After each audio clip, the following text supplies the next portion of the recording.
I'm not like the other moderators. I would definitely need responses. So I'm not going to leave you folks. Please close the door. Nobody is going to leave out.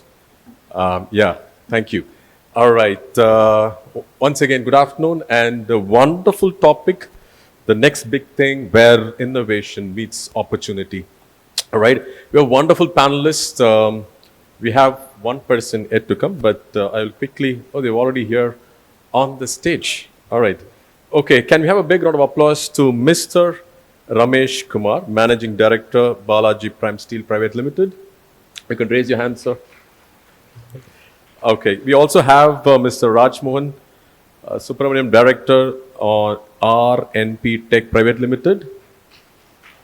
We also have Mr. Kenjiro Momi from CEO CSBE Incorporated here with us. Thank you for joining. We also have Mr. Emi Gover, founder of Brand and Tech. Thank you so much, Gover, for joining us. Where is Nathan? Yeah, he's on the way up. Nathan, can you come on the stage, please? Okay, CEO of Dan Nathan Jack Limited as well. So everybody is talking about the buzzword today. Every topic touches something on AI and so on and so forth things. But we are talking about emerging technologies, transforming sectors defines our next decade, where innovation is creating a massive opportunities and so on and so forth. So we are going to talk about a lot of things on artificial intelligence, green tech, sustainability, quantum computing, biotech, advanced materials and nanotech and so on and so forth things. So a quick introduction from each of you for next couple of minutes. That will be really great. To start with, can we start with Raj Mohan? Yeah.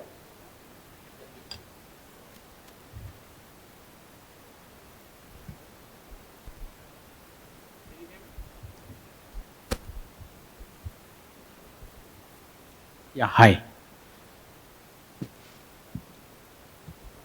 Good afternoon to ladies and gentlemen. My name is Raj Mogan. Actually, I'm a director of R&P Tech Private Limited. Okay, so this is you founder from Singapore. So this R&P Tech, what we do that is called a EWHS management system. So it's workplace safety and health management system.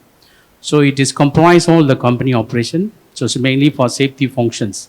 It's like permit to work system, your inspection management, your form builders. That means the various operations can be automated in this process. Yeah, it's most like something like ERP system. So it's mainly for safety functions.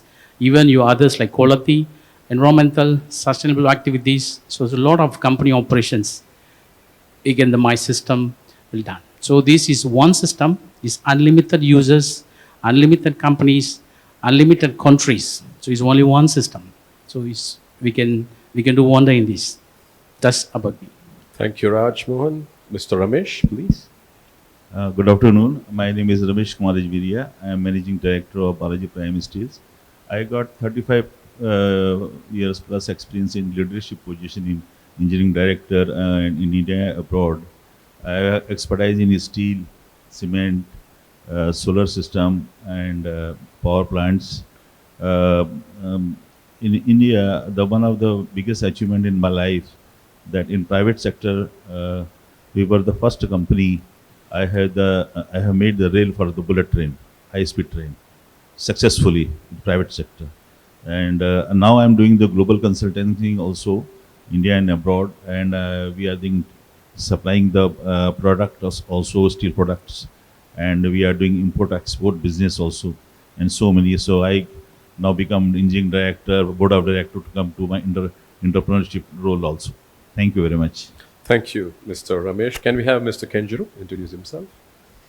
Hello, I'm Kenjiro Momi, the founder and CEO of COSBI. COSBI means a Cosmopolitan Business Engine. So our field is AI transformation. And in the AI the AI adoption is not enough since everyone can use the AI tools. So to accelerate the business strengths, AI adoption is not enough. The leader needs AI transformation. There is a transform of the business itself from the regulatory staff to the AI-driven business style, such as AI-driven development, AI-driven sales, AI-driven marketing, so that every business can focus on only their unique selling points. So we provide that. Located in a Silicon Valley-based company, I handling that company from Japan. Thank you so much. Thank you so much, Kenjiro, for that. And over to you, Gobar.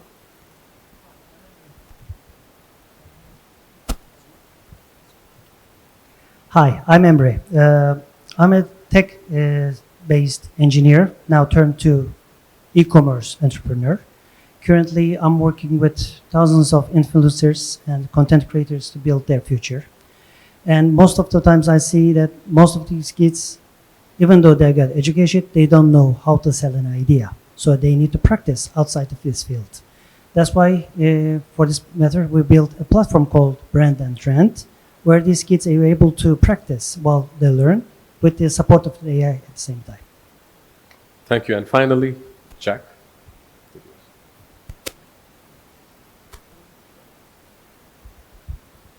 Hi, I'm Dwayne Nathan Jack. I'm an educator in human potential.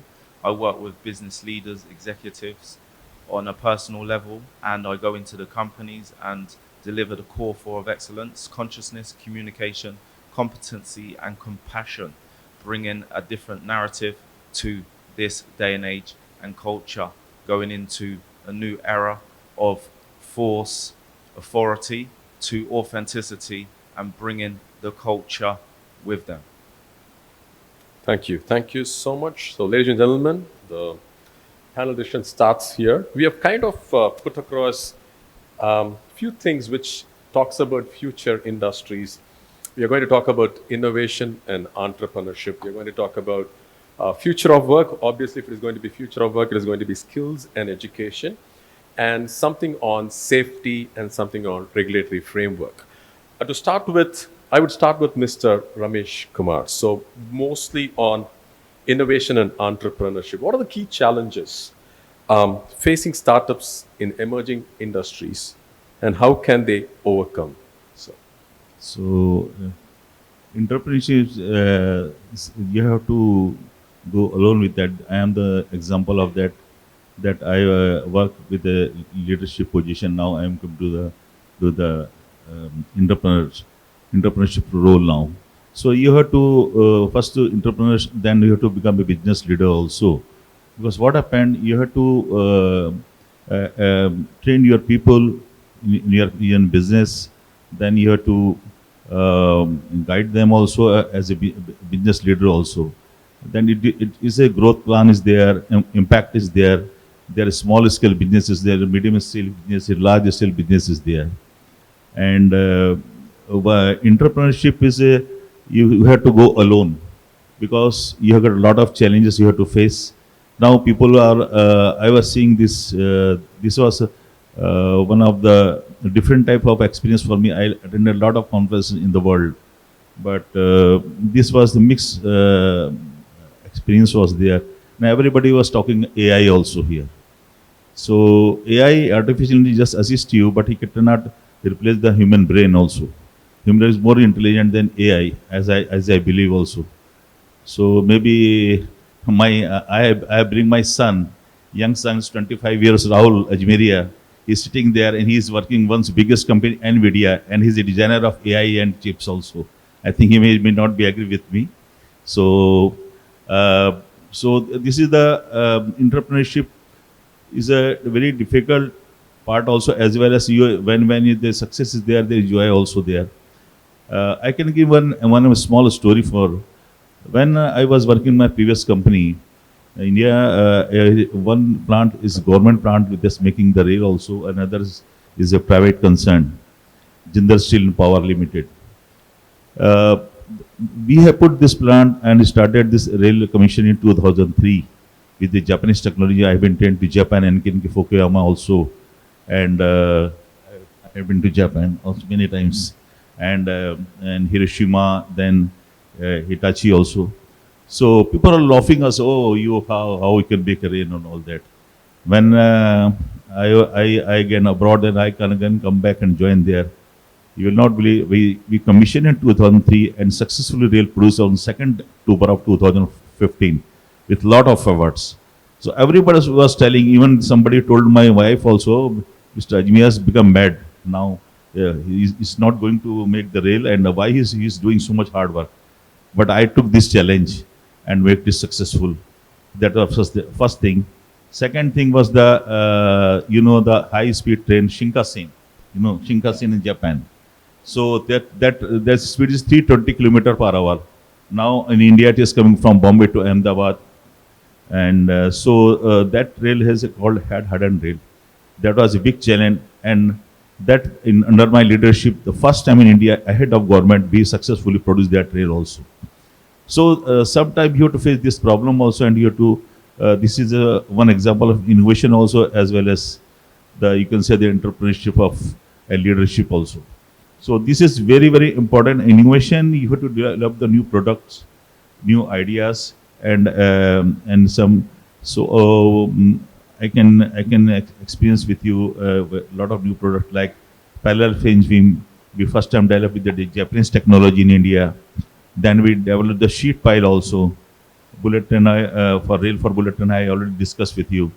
So these are the innovations very funny. So you see the example of Steve Jobs. Innovation distinguished between leader and follower. So Steve Jobs was a leader. So what he's developed in Apple now, everybody is following him. So this is the right example of innovation also. So that is the my view about this. And but one thing I'm telling you, entrepreneurship is a very big challenge. But it's not so easy thing. You have to go 24/7 time. You cannot say no. People are not ready to listen to your problem. Your problem is your problem. People see only from the outside to you and see the outcome result also there. Thank you very much. Thank you so much. Ladies and gentlemen, we've been again joined by Ahmed, who is the Senior Director, New Bridge Pharmaceuticals. Can you have a big round of applause to him as well? Thank you, Ahmed, for joining this. Quick follow-up question to Dwayne. So how can establishments, companies foster a culture of innovation and stay ahead of their disruptors today? Jack. I think it's all to do with the big C, consciousness. The more conscious the leaders are, the more those that are within the company, the institution, the more awake we are, the more alert we are, the more efficient we are. The more unconscious we are, the more problems happen, the more we're swimming against the current rather than swimming with the current. Once we start tapping into that consciousness as a leader, then we're able to lead the people. The old way of leading is force, authority, fear, but we're going into we're evolving as human beings consciously, and no longer are we operating from the old system of fear, because within the workplace, the work people will be freezing up, fight and flight due to that fear. Now, if you've got an authentic leader that walks in the room, you have employees sitting on the edge of the seat with their pen and paper out, taking words because they're inspired, they're motivated by the leader. It's not driven by fear. So, going back to the question with regards to shifting cultures and companies, numbers don't move numbers. The NASDAQ market doesn't move itself. It's people that move numbers. And when we focus on the development of the people, they're evolving consciously. And sometimes that's doing some work, some inner work within ourselves. That's taking responsibility with some of that work within ourselves.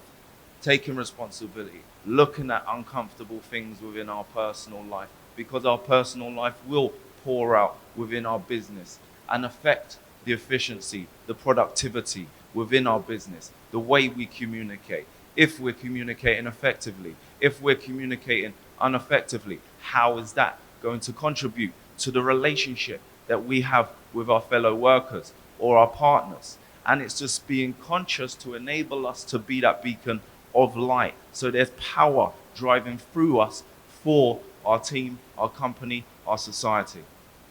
Thank you so much for that insights, Jack. Now, we're talking about future industries and AI. So, Mr. Kenjiro, which industry is likely to emerge? And a follow-up question is how technologies like AI and automation is going to create new opportunities. Yeah, great question. Thank you so much.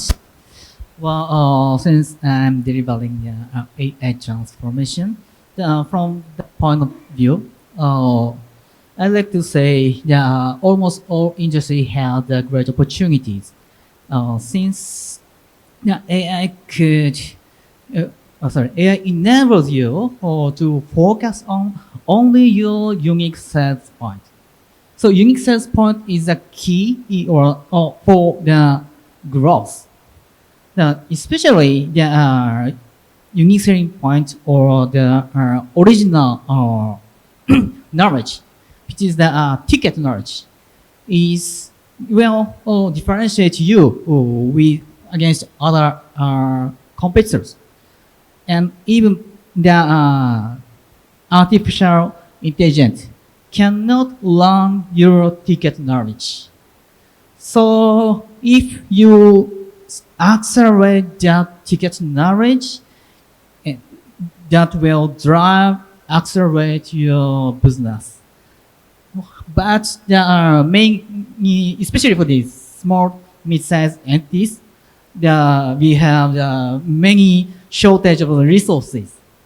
So AI transformation can overcome this shortage of the resources and enable focusing on only the differentiation point. Thank you. Thank you. So, when we talk about future industries, we are talking about the future of work, right? When we talk about future of work, the buzzword is gig economy. So, Mr. Grover, how will the gig economy and flexible work management evolve in the next few decades? With the experience, I can say that the gig economy is maturing right now. Currently, the economy is like within delivery or driving skills. Now it's moving to the more like influential marketing, curation, and decision-making parts are coming. When we look at the e-commerce market, I could say there used to be e-commerce 1.0, used to be a company with a domain name and used to do advertisement in the Google, Facebook, and expect people to come and pay. The next step became e-commerce version 2, where the marketplace came out, like Amazon and others, and people were there already to buy something. You still have to pay for the advertisement to list up. Now, with e-commerce 3, it came the influential marketing, the agencies, affiliate marketing, because they understood that people buy from other people's decisions. They listen people they trust. Now, I believe the next thing will be e-commerce 4, which is nano marketplaces owned by the influencers. So all big markets will divide into the small pieces. I believe this is the next thing will be in the gig marketing in the future. That's a valid point. And again, what skills will be essential for leaders to manage teams effectively? Could you repeat that? Okay. What are the essential skills? Yes, yes. Leader. Okay. Now, when we look at the skills, the one thing we're missing is still in the education system is the communication values. Because currently in school we can teach mathematics, economics, accounting, but we still don't know how to sell an idea. It can be only learned on the streets. And you need to practice on that. The only way to do is you must go on the streets, talk with the people, as we do in the conference, communicate and build new negotiations on that. I believe these skills, we must also add on top of that the AI knowledge, literacy, because I always say that the AI won't be the next thing, but managing AI will be the next thing because someone else will take our jobs on that. And the third part is, I believe, the micro-entrepreneurial mentalism, because first, either you have to wait for someone to do the job for you, or you have to act, experiment, and see the result, adapt regarding what you have. So thanks, Grover, for that. Okay, now we spoke about entrepreneurship, we spoke about future industries, we spoke about future of work, and then we are now going to talk about something on regulatory framework. We have a person, Ahmed, from the pharmaceutical background. So how can a regulatory framework support innovation while easing public safety and security? So thank you so much for the word support, because actually innovation is something that supports humanity, and we need innovation in all our aspects. I'll talk from general aspect and then go deep dive to pharmaceutical aspect.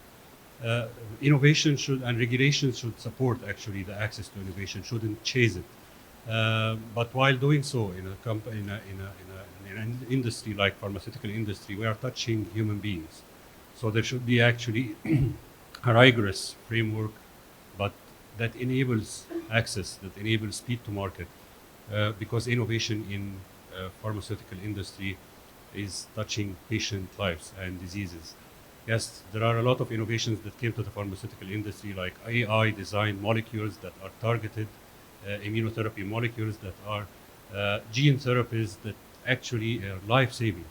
But however, regulatory framework should also ensure that these products are safe, are effective before being marketed, and this actually needs a lot of accelerated trials and clinical trials in order to establish the safety and efficacy. Not only safety and clinical trials are needed, actually flexibility from the regulators to enable them assessing the product. And one of the countries that are leading this now in the region here is Saudi Arabia. Saudi Arabia has the Saudi FDA, which is a regulator that's enabling access and doing efficacy and safety trials even before the US FDA. Recently, we have seen products that are granted their regulations and indications in Saudi based on trials done in Saudi. Waiting the US and European regulators to grant an indication actually is a loss of time for countries that are, I would say, that are overseen. So upgrading the regulatory framework in countries who actually are representing an underseen and underrepresented population, especially when the therapy area is prevalent in certain disease. So that Saudi Arabia took this step in a disease that's widely prevalent in Saudi Arabia other than others, which is sickle cell anemia and thalassemia. They did approve the only medication that helps their patients, and this is actually how regulation supports innovation to access.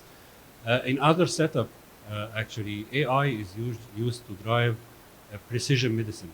Some tailored medicine that are only specific for certain diseases that are tailored by AI data generated from the gene mapping.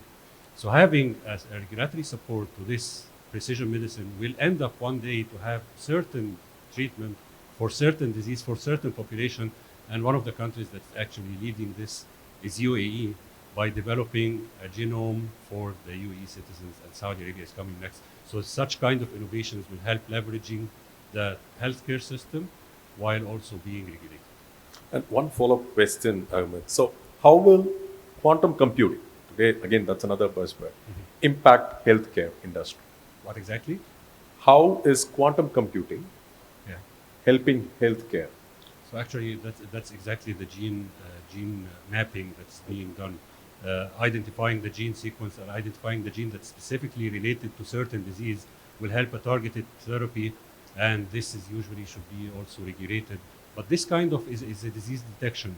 It's apart from treating it. So we are taking a sample rather than giving a treatment. But once you get the sample, do the analysis, do identify the disease, you can target and tailor your medicine. Thank you, Ahmed. Mr. Rajkumar, so coming from the safety industry, how do you, or in what way, innovation in your safety profession in the future industries?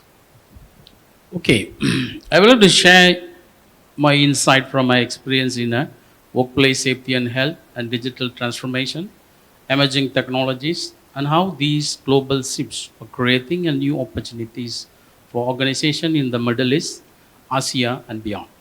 So number one is a global shifts. The innovation is no longer optional. We are living in a time where the technology has become primary driver of competitiveness. The three major shifts are reshaping the industries. One is AI-driven automation. Example, from predictive maintenance in factories to AI co-pilots supporting decision making in safety, logistics, and operations. Number two, hyper-digitalization. Every process is moving from paper, manual supervision to sensors and cloud platforms and real-time dashboards. Number three, I will say human technology augmentation, which is the AR and VR, augmented reality and virtual reality training, and wearable safety devices, robotics, and digital twins are become mainstream. The accent regions from Singapore to UAE, the message is clear. Digital transformation is no longer a project, it is a survival strategy. I will say it's number two, opportunity lies where the innovation solves real problems. So the innovation has a value only when it is tackles the real operation challenges. Okay, I will say it's in reducing incidents and downtime, improving a workforce competency, enhancing a regulatory and ESG compliances, and supporting a multiple national and multi-site operations, enabling a fast decision making in the CXO level. And we are companies that adopt predictive technology, reducing incident rates and reducing a wastage and improving a productivity by 30 to 40%. This is not a future prediction, it is happening now. Okay, number three, I will say it's workforce and safety and compliance are becoming a digital first. So as the industry evolve, the safety operational compliance cannot be safety manual. Companies are moving from lagging indicators, less reactive after something goes wrong.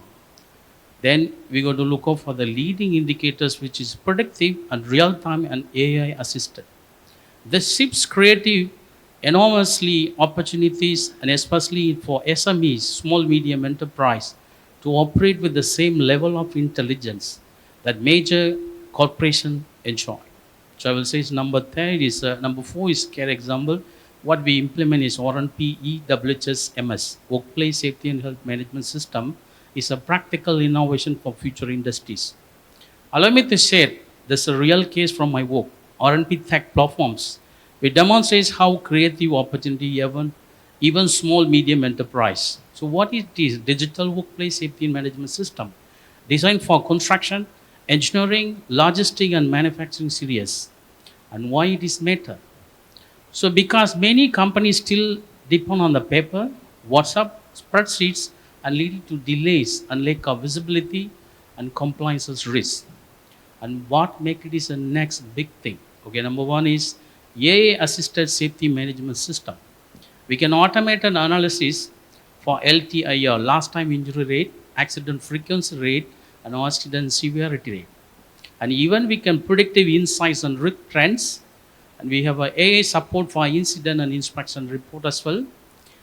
This one, my system can CCTV integration for real-time monitoring. Let's say we centralize command centers, even visible verification of a safety breaches, someone not wearing a PPE, maybe the equipment not in place, we can able to detect. So even the supports remote supervisions, even especially in a multi-site operation in multi-site country as well. So we have a digital permit work system. Just in construction and others, they need a permit work system. We will digitalize, we have a fast approval, there is a zero papers, even we do a remote access for managers and safety personnel to check on these. Even we do have an integrity in the worker mobile app. So we have an incident reporting, we have a checklist, we have a risk assessment, we can do in audit. So even instant notification, escalation for workflows, if any message, we can immediately announce from the app. We do have a dashboard for management. We have clear visibility across all the projects in all the countries with unlimited users and projects. So even it will support executive level reports and trend analysis. We even support for ESG and regulatory reporting. And we even do have a training and competency model. Even we do have a LMS based learning management system. We integrated this. So anything is training is not only safety, your quality, your administrative and whatever it is, we can make it in the LMS system. Even with AI powered training models, we have a digital certificate for tracking is others, all we do have. Okay, this innovation that solves real industry pain points. This is innovation that opens opportunity for entire sectors. It's not only construction, others go for this. Why this matters to Middle East and Asia? Okay, UAE and GIS, Gulf Cooperation Council, markers accelerating towards the smart cities and AI governance and sustainability goals. At the same time, the region is experiencing high project volume and cross-border workforce movement, and we have a tightening EHS regulations, higher expectation from investors and clients.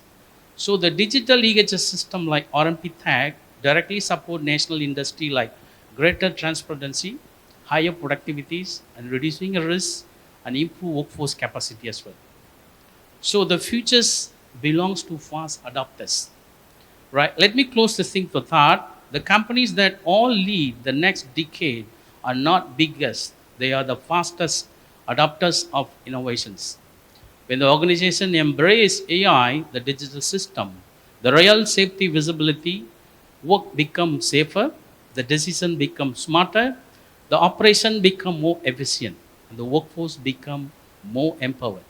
So innovation become a strategic advantages rather than buzzword. The platform like RMP Tech show that we are entering a new era and where intelligence, automation, collaboration define the next big thing in the industry. Yeah. Thank you so much. I look for the discussion inside what do we say.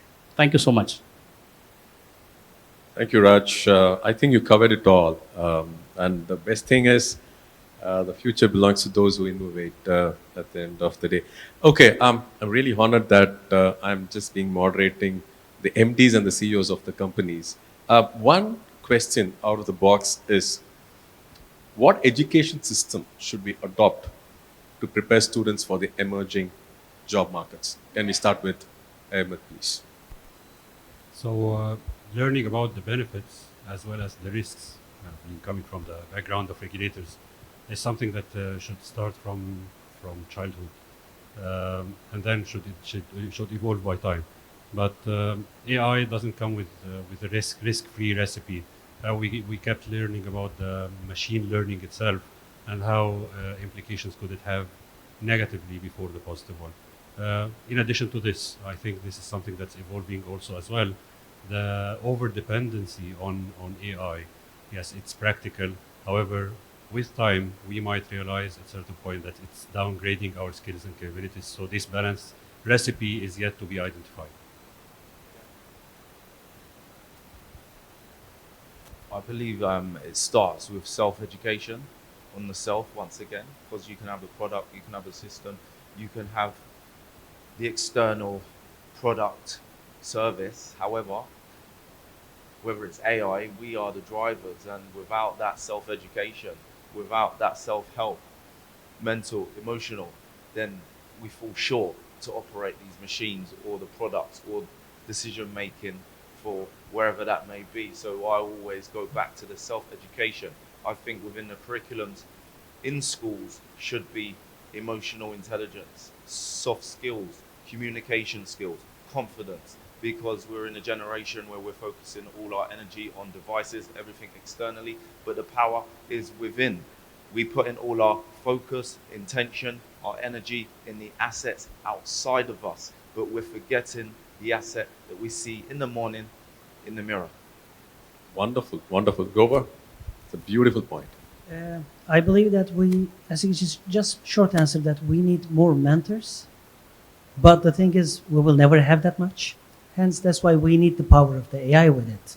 The trouble is, we always talk about if it's automation, then AI can do so. Who needs the mentors? The problem is, we will always need mentors when the AI able to take the core, find out, define, or identify the obstacles and possible patterns, while the real mentors will able to use that insight to optimize the groups as much as possible. Then this is the way we can optimize everything.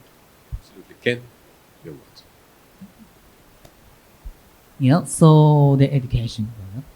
Well, since I explained that we are focusing on AI transformation, so there are first one, the education for the AI understanding. So when we say AI, is someone think about that is the chatbot like that? It's a language model, but language model is not only the AI. If there are so other areas, and maybe you know that sometimes AI generate a wrong answer. It's because of the statistical model. So we need to retrain the employees, their knowledges, what AI can do and what AI cannot do. And based on the specific the knowledge, the experience, the employee can utilize the AI's possibilities. And from my opinion, AI cannot do everything automatically. So sometimes the human being needs to use the human intelligence uh, and develop the rule-based system utilizing the AI. So in this point of view, some department of the company might be changed from the traditional workflow to the AI-driven workflow. When that happens, some employees need to change their role. So need to educate the one needs the specialized knowledge experience so that the employee can judge, manage the AI systems. And the second one needs the knowledge about AI itself. AI is not the magic. That's a mathematics, the statistics results. So need to understand the limitation of that to utilize that. Absolutely. AI, we should definitely rely more on HI, which is your human intelligence, than your artificial intelligence. So we should teach this education system AI machine learning also. Apart from that, we have to bring our child the real world situation also, moral values also very important, and how to handle the difficult situation. And definitely AI knowledge is very required. AI will assist you, but how to use the AI in your life, that is most important. And they have got good training on the health also, how to maintain the health, and your sports. I believe the sports is also very important for the new system, because healthy mind can do many miracles over there. If you're not healthy, you can't do anything.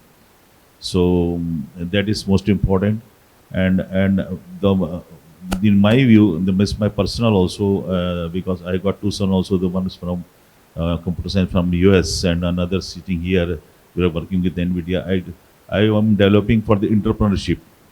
Develop from childhood. They should have entrepreneurship also in there. So how to in difficult time, how to handle the things over there. You can see many stories of the billionaires, all the difficult situation, how Steve Jobs, how Elon Musk, how the other in India also a lot of billionaires are. I know the stories of their. So I come from the business family actually. So that is most important thing, and you should that time should not shaken. That time you know how to handle the thing. That is the most important thing. Otherwise, you have to work in comfort. Comfort zones is not always possible. You have to work in discomfort zone, and you have to hard work. Then you will achieve something. So that reality you have to teach to the children in the education system, because this time the people are what is happening in the society very well. So that is most important thing. And this is I personally believe with AI is assist the system also. For example, somebody was talking to me, my son was telling that I want to make one system also there, that AI agent. AI agent means he will in the home, like you assist you. You are coming from the office, you should tell, okay, it's on the AC, on the TV, I'm coming over there, like that. Somebody, your wife is asking how to handle these things in YouTube or Google, how to open. See, sometimes he asks in the phone. So the AI will assist you like agent. So that assistant can be done, but this moral value is very, very important. That cannot replace by any AI, any system over there. Thank you. Thank you. Okay, my view is, I will say, is real to real. Right? So what is real, right? We will be playing like cinema, those will be real to show them real in terms of practical. So any education must be practicable, not only in a theory manner. Right? So that's I will say. So other thing I will say is, education-wise, you need to ask. If you don't know anything, you must ask. Ask means verbally ask them something if you don't know. So I will say is here, ask me is number one is, I will say is skill. Other one is knowledge. Yes and K. A, S, K. Right? We need to have a skill. We need to have a knowledge. We must have attitude. right? This make the thing to learn in your education system is very important for that as well, right? So you must be a practical volunteer. So that's education should be. Let's say we are now all moving to AI. Without iPhone, I mean without the phone, laptops, there's no internet. So how will your education go into system? Let's say I want to calculate something in a calculations. So without phone, we cannot do that. But we look how in traditional behind. So without also we do manual, I mean for mind calculations. So these also like real practical, we need to teach us all beyond the AI. So in moving forward, yeah, we the next generation of our children's, without your phones and others cannot. But we go to teach a reality, practicality. That's what I feel education should be. Compile, we go back to the traditional methods of learning, but we can, yes, we can adopt the AI. But the AI is powerful, but it's not perfect. So who can make a perfect? By human. Maybe we can somehow adopt in the old traditional way of learning of education.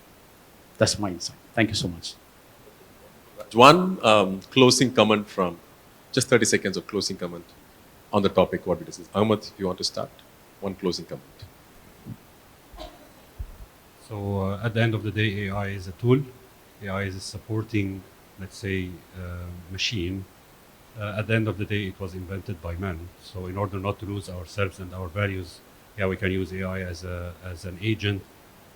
We can use AI even further, but we don't need to lose ourselves among social disconnectivity with the digital addiction. I would say addiction was mentioned yesterday in the Health 2 conference. So we need to avoid these drawbacks of AI while keeping the best use of AI at the end of the day. So just looking at it as a tool, maybe we together, if we looked at AI as a tool, is better than one looking. So it shouldn't distract us from being, at the end of the day, human beings. Wonderful. Jack? Know thyself, stay rooted so we don't get lost within the evolution of technology. So we recognize the power is within, and the more educated we are within ourselves and rooted, we don't become so independent that we get lost, like the gentleman said. Absolutely. Grover? Well, with the technology, we always see that every generation start to stay alone. Like the kids are starting not to go out. For example, my daughter, is 19 years old, Gen Z, she only goes out when their friends are going out. They are not discovering new things. They are discovering together. Because they are living in a tribe. That's what I believe. So if they want to fail, they want to fail together. If they win, they want to share the win. But with these new technologies, we start to actually create more communities to share together. That's what I believe the future will be on that one. Wonderful. Ken? Yep. So this is a close comment. Okay, so the one thing is the believe the unique selling point, because in this era there are the big things such as AI space. However, every business has their own strengths, own differentiations, and stick that believe that these are most important thing. Since if we stick down, believe that, never give up that, we can find out the right way to overcome that and accelerate that. To do that, we can use the technology such as AI, etc. So the believe the most strong point, the differentiation, stick that is the most powerful one, I believe. Thank you. Mr. Ramesh? So my thinking that we should use the AI and this ChatGPT in your life, in your business also. You should have knowledge of the and you should use the automation and upgrade yourself also. You should not behind the with the speed of the this new era, and you should have knowledge, but you should know the reality and the reality of the life also, real world also, and use your all the AI and in your business, in your life smartly. Thank you. Raj? Yes, I will say it's real to real. Yeah, we have to adapt AI. Is not, that's why it's not optional. It's a must. Our strategy is right to learn, to survive, moving forward. Thank you. Thank you so much, leaders. I think, in a nutshell, I always talk about this thing called FACTS, FACTS. There's nothing but stay on your fundamentals, like the way Jack was talking about, stay rooted, compassion, and so on and so forth things. And A is attitude and adaptable to whatever new things comes into your place. The C is the most important word is on continuous learning, lifelong learning. And T is absolutely is technology, adapt to it whenever it is needed. And last most important thing, everybody spoke about is skills. And let's also add L to it, which is life skills, your compassion, empathy, because what do you talk about big thing, innovation, opportunity, interest? Let's not forget the human thing which we are for in this industry, in this world we are living for. And that's the most important thing. We have exactly 18 to 17 seconds. Any questions, we'll be happy to take it, please. Yeah. Thank you. Any questions, please? What David had said, only one thing I would add on attitude. I remember there's one author is there, Shiv Khera. Now he's an Indian author, but in the US, his books more than 100 million already sold, and you can see on the YouTube. He told that 85% of your promotion, job increment, and success you will get on attitude. 85%, 50% only technical. True, true. Ladies and gentlemen, any questions? We were so clear and crisp that you're all clear. All right. Thank you so much for being a wonderful audience. And over to the MC, please. Yeah. Thank you.